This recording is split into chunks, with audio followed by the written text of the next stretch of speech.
riding the Brompton C Line 4-speed electric city bike. Follow me. If you like the idea of commuting without being stuck in traffic, or you'd like to have your own e-bike instead of renting those QR code rental blue bikes or birds or limes where you scan the QR code and then kind of hope the brakes work, then keep watching because these might actually be a good upgrade for you.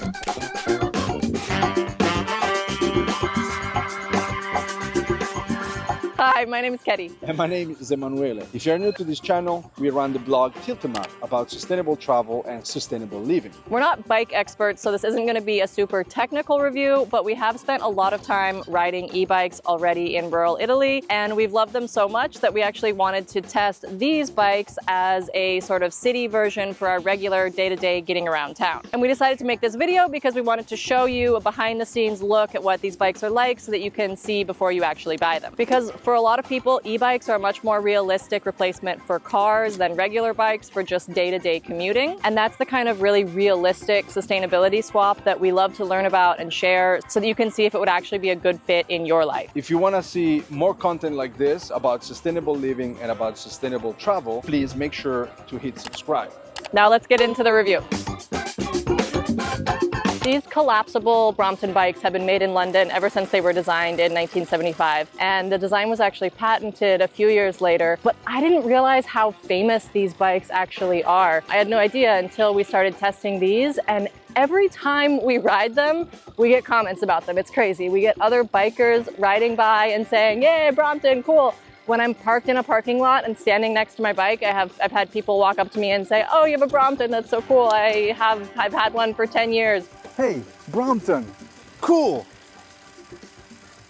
And I've never gotten this reaction just to the brand of a bike that I'm riding ever before. And so it's so interesting to see that they're like they have a cult following. It's kind of cool. When we first got the boxes for these bikes, which by the way shipped from New Jersey, even though they're still made in London, we were a little bit skeptical because they didn't look big enough to fit a bicycle inside. But that's kind of the whole point of the Brompton design, is making a full-size bike or e-bike that can fit in a really small space. You can really picture yourself taking it up to your apartment without worrying about whether it's going to fit through the stairwell, or taking it on an elevator in a business building without feeling like you look like a bike messenger, because it folds up into a really tiny, like compact thing the size of a briefcase, basically.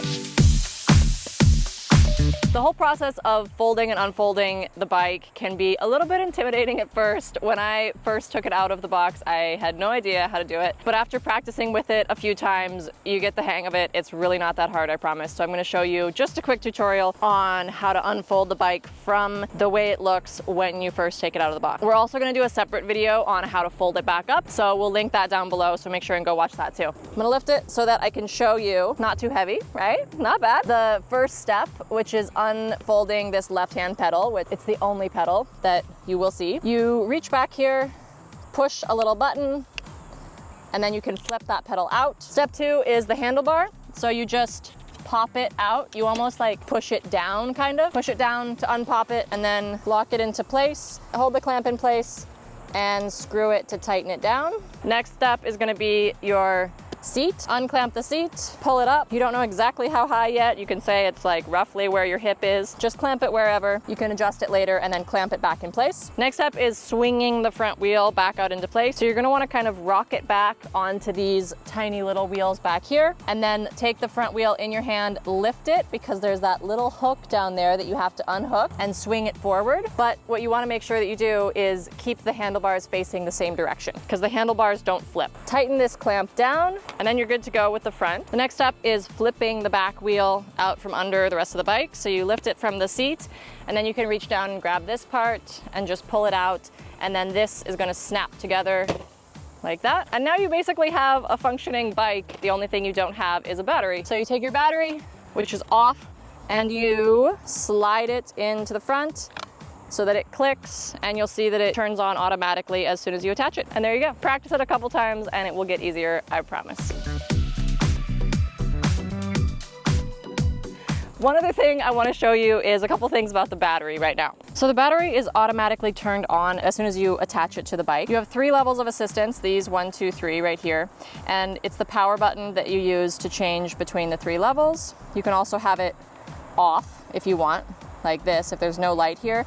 the battery is still on, which means you can still have your headlight on, but you're not gonna have any assistance, which is gonna make it kind of tough to ride because you're basically riding a bike that's heavier than it should be because it has this battery, but you don't have any battery assistance. And you do have to reach down here to the battery pack to change the level of assistance. So it's not like some e-bikes where it's right here on your handlebars like your gears. So just something to be aware of in case you're not comfortable like leaning down, but again, you get the hang of it pretty easily. One thing also that I really like, you can turn your headlight on or off here, and you can either have it off, you can have it on auto mode, which means that it actually automatically turns on when it gets dark enough out, or you can just leave it on. And as long as you leave the battery set to always be on, and then you turn the battery off without turning off the headlight, when you plug the battery back into your bike, your lights will be on again, which I think is great because that way you can have extra safety of always having your headlight and your tail light on, which is better if you're riding in traffic. So that's what I like to do. And as far as the charge on the battery, it's supposed to last somewhere between 20 and 45 miles, which of course depends on lots of factors. It depends on how much you weigh, it depends on how fast you ride, how many hills you're going up, and what level of assistance you're choosing. But that seems about right for us after using these bikes for a couple of months. That seems pretty accurate. One more thing also is the gears on this bike. So this model that we have of the C Line only has 4 gears. They also have a model that has more gears. And so with 4 gears, you only have a shifter on one side. It's over here on the left-hand side, as opposed to having a shifter on both handlebars. But with the different levels of assistance, to me, it really doesn't feel like you need more gears for just regular day-to-day riding around the city. That feels like enough. But if you want, you can get the version of this same exact e-bike that has 12 gears. So then you would have a shifter on both sides plus the assistance level on the battery.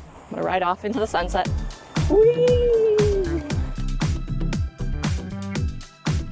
Hey, let me add a few extra things. Do you see these 3 little wheels? Those are very useful after you fold the bike because it allows you to push or pull the bike wherever you are going. Or you can add a roller rack, which has 2 extra wheels, and it makes it easier to push and pull the bike. Now, let me show you how these wheels works on a flat surface.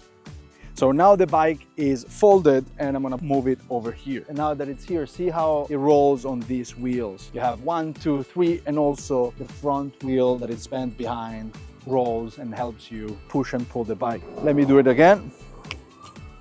Let me move it back here. Okay, now I want to tell you something about the suspensions. This is a city bike, so it doesn't have much suspension, but it has a tiny bit. This little rubber piece function as suspension for the back wheel. As for the front, there's no suspension at all. But the fact that the handlebar is very long, it allows you to absorb a bit of the shocks. In any case, the bike on a gravel surface is not very comfortable, and you need to be very careful if you bike down a road with gravel or with potholes, or if the road is not in a very good condition.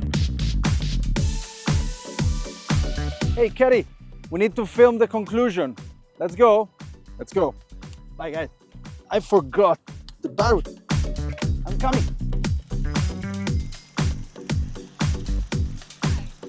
So we've been riding these bikes for several months now, and we have a few takeaways that we wanted to share. The first one is I was really surprised when I first started riding this bike how uncomfortable I felt on it. It felt super awkward because I felt like I was like perched really up high on top of the bike, because it was just really different from any bike that I had ever ridden before. And if you're not a major bike aficionado, then that might be the same for you too. But I was also really surprised by how quickly I got used to it. It did not take very much time at all, and now I feel totally comfortable on it. I feel like it's really easy to ride.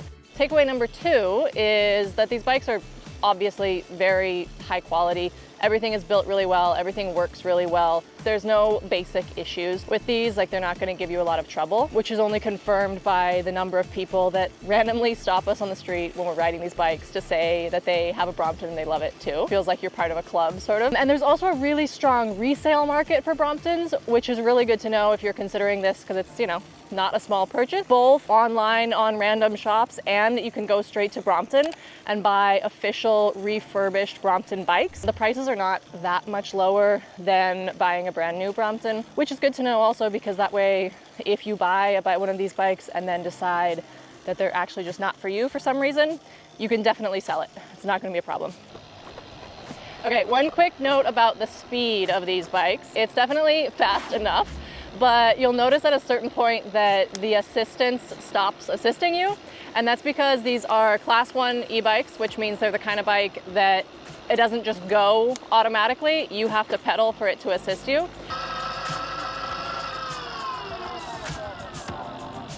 And there's a max speed to them, which in the US is 20 miles per hour. In the UK, I believe, and Europe is about 15 miles per hour. And after that, once you get to that speed, the bike won't keep helping you go any faster. You can still go faster, you can pedal harder and go faster if you want to, but it'll only assist you up to that speed. So at first, when we started testing these out, we thought maybe there was something wrong with our bikes or something, because we would get going really fast and they would stop assisting. Oops, bump. But it's just that feature that it has to cut off at a certain point. They also keep a stock of used parts, which is probably something that helps the resale market, because you can always find the official Brompton parts even for older models, whether you're gonna look at selling your bike eventually or whether you wanna buy a refurbished one right now. Third takeaway is that obviously when you start looking at Bromptons, you realize that they are definitely not cheap, which makes sense for the quality. There's a lot of things to consider, like which model you wanna buy, and then there's a bunch of upgrades which can get overwhelming when you start shopping. So I want to go over which upgrades I think are worth it and would be worth it for your situation. So these electric C Line models that we're testing right now are currently $4,100, and that's for the 4-speed that we have. The 12-speed is closer to $4,900. So that's your first upgrade decision that you're going to be faced with, is how many speeds that you want. For me, from my experience riding this 4-speed for the last few months, I would not upgrade to the 12-speed if you're living in a city or town that's not super, super hilly. Maybe if you live in San Francisco or you live somewhere where you are constantly going up and down hills all the time, you might want the 12-speed, but I don't think that it's necessary. For me, 4 speeds plus the 3 levels of assistance are plenty. I don't feel like I ever have to work too hard going up hills. The first thing that I would upgrade though from this bike that we've been testing is definitely the roller rack. Both because then you would have a place to attach stuff and carry things on your bike when you're riding, but even more so because the roller rack adds those extra little wheels that makes it much more maneuverable when you have the bike folded up and you're trying to take it places. That's my one thing that I would absolutely upgrade for, because if you buy it when you're buying your bike, it only costs $100 more. If you wait and buy it afterwards as an aftermarket upgrade, it costs $250, I think. So that's definitely worth it, because that's the one thing that I've noticed, is that the bike as a folded up bike is not as maneuverable as I was hoping it was going to be, especially if you're not made of muscles, or if you're not just taking it like through train stations or places that have super smooth, polished, flat floors without any obstacles. If you're going over sidewalks that have bumps in them, it doesn't take much of a bump for it to actually make it just a little bit more difficult to maneuver if you don't have the roller rack. So I would go ahead and upgrade to the roller rack. The other 2 upgrades that I think are definitely worth mentioning are switching to an entirely different line. The P Line, I think, is almost worth the upgrade because it's lighter. This one is made with just steel. The P Line is made with part steel and part titanium. So it weighs about 5 pounds less, which, given the fact that the maneuverability of the bike when it's folded up is not quite as much as I was hoping for, that I would say that saving those extra 5 pounds could definitely be worth it. But it does get more expensive, of course. The P Line right now, the 4-speed electric, is I think $4,950. But I would upgrade for that before I would upgrade for the 12-speed of the C Line. But that's just me. The other line that I think is definitely worth mentioning is the G Line, which is Brompton's more sort of off-road bike, and they're launching an electric version of it very, very soon. But it has slightly bigger wheels, which makes it more maneuverable when you're biking. It has more tread on the tires, it has better brakes. So even if you're not like mountain biking, I think that would be really nice, even just for riding around in parks, like where we are right now in the city, because it would make it have a lot more stability and grip when you're going over gravel, because that is one thing that I notice whenever I ride over a patch of gravel in a park. It feels like you don't have a ton of grip. So having that extra traction would probably be really nice. One other thing to consider if you're a traveler is that these bikes actually cost less in the UK. So if you're planning a trip to London anytime soon, you could even think about buying one when you're there and buy a travel case for the Brompton, which lets you check it as like a standard checked suitcase, and folding the bike up and putting it in a Brompton travel case and then checking it like that costs a lot less than checking a bicycle as a special item. That could be worth it, especially if you like to travel with your bike, if you want to be able to go places and visit friends or do a city trip and take your bike with you so that you don't have to deal with the same stuff about renting a bike or using a QR code scanner bike in a foreign city. We tried folding up our bikes and putting them inside of a large, like checked size suitcase. They almost fit, but they don't fit, unfortunately. So I was hoping that that would work, but you really would need the Brompton travel case, it seems like. Let's go to the final wrap up.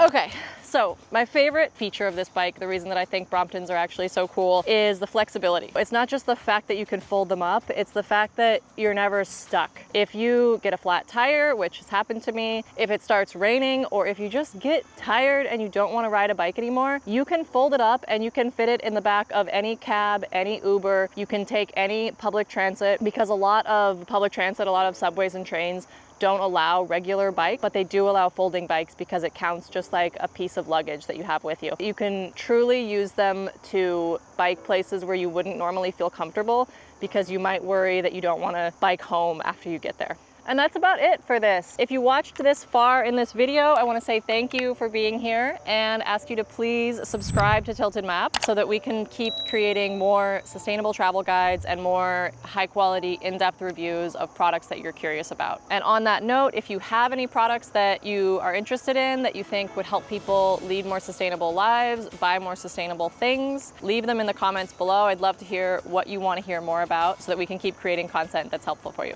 Lele, come over. He's here too, behind the scenes, behind the camera, and we really appreciate you being here, and we'll see you next time. Thank you for watching. Bye-bye. If you have any questions, also, let us know. We will be around to answer them in the comments. All right, see you later.